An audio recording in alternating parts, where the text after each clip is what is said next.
Friends, எல்லோரும் எப்படி இருக்கீங்க? நல்லா இருக்கீங்களா? எல்லாருக்கும் வணக்கங்க. எல்லோரும் எப்படி இருக்கீங்க? இந்த பதிவு இன்றைக்கி வெள்ளிக்கிழமை நாள் போடுறேன். எனக்கே கொஞ்சம் கஷ்டமாக இருந்தது. இருந்தாலும் நமக்கு தெரிஞ்ச விஷயத்தை பகிர்ந்துக்கிறோம் இல்லைங்களா? தமிழ் மொழிக்கு ஈடு இணைய எதுவுமே இல்லைங்க அப்படின்னு சொல்கிறாங்க. ஏன் தெரியுங்களா? ஒருவர் எப்படி இறந்தாருன்னு தமிழில் நம்ம எப்படி சொல்லுவோங்க? நிறையா விஷயம் நிறையா சொல்கிறோம் இல்லையா? அதுக்கெல்லாம் என்ன காரணம்? இப்படி சொல்கிறாங்க. சில பேர் காலமானார்னு சொல்லுவாங்க, சில பேர் மரணம் அடைந்தார்னு சொல்லுவாங்க, சில பேர் என்ன சொல்லுவாங்க, அகால மரணம் அடைந்தார்னு சொல்லுவாங்க, சில பேர் உயிர் நீத்தார்னு சொல்லுவாங்க, சில பேர் கொலையுண்டார்னுவாங்க, இயற்கை எய்தினார்னுவாங்க, துயில் எய்தினார்னுவாங்க. இப்படியெல்லாம் சொல்கிறாங்களே. நம்ம இறந்தார் உயிர் நீத்தார்னு தானே ஒரே விஷயம். அதில் இப்படி சொல்கிறாங்களே அப்படின்னு நினச்சி பார்த்துருக்கீங்களா? அதுக்கெலாம் நிறைய விஷயம் இருக்குங்க. ஒவ்வொன்றுக்கும் ஒவ்வொரு விஷயம் இருக்குங்க. தமிழ் மொழியில் தான் இத்தனை விஷயம், இத்தனை மீனிங். சரிங்களா? இப்போ சொல்லுங்கள், தமிழ் மொழிக்கு பெருமையை, இந்த மொழியின் சொல்வன்மைக்கு ஈடு உண்டுங்களா? வாழ்க தமிழ், வளர்க தமிழ்ங்க. சரிங்க, ஒருவர் எப்படி இருந்தார் என்பதை எப்படி சொல்கிறாங்கன்னு தெரிஞ்சுக்கலாம் வாங்க.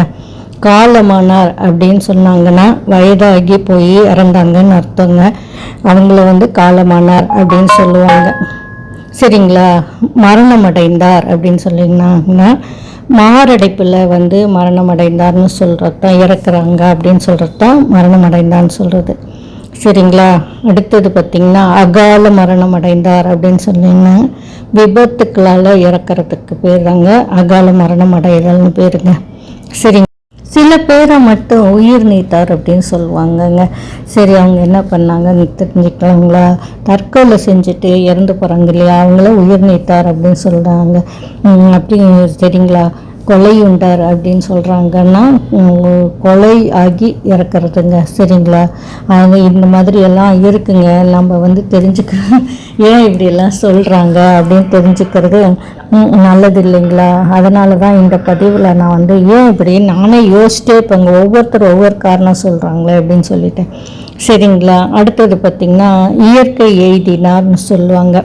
என்னென்னா பஞ்சபூதங்களால் உயிர் போகுதல் அப்படின்னு சொல்கிறதுங்க. பஞ்சபூதங்கள், ஆகாயம், உடல், இது பஞ்சபூதங்கள் தெரியும். நம்ம உடலும் பஞ்சபூதங்களோட சேர்ந்து தான்.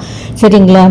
துயில் எய்தினார் அப்படின்னு சொல்லுவாங்க. அப்படி பார்த்திங்கன்னா தூக்கத்திலேயே உயிர் போகிறது தான் துயில் எய்தினார்னு சொல்கிறாங்க. இப்போ பார்த்திங்களா, நம்ம தமிழ் மொழிக்கு எவ்வளோ இது இருக்குது, எத்தனை விஷயத்தை இப்படி சொல்கிறாங்க அப்படின்னு சொல்லிட்டு. சரிங்களா? நம்ம தமிழ் மொழிக்கு ஈடு இணையே இல்லைங்க. சரிங்களா? நமக்கு தெரிஞ்ச விஷயத்தை சில பேர்த்து சொல்லும்போது அவங்களுக்கு ஒரு கேள்வி நானும் தானேங்க. அதனால் எனக்கு மகிழ்ச்சி தாங்க. ஒரு விஷயம் நம்ம மற்றவங்களோட பகிர்ந்துக்கும் பொழுது. சரிங்களா?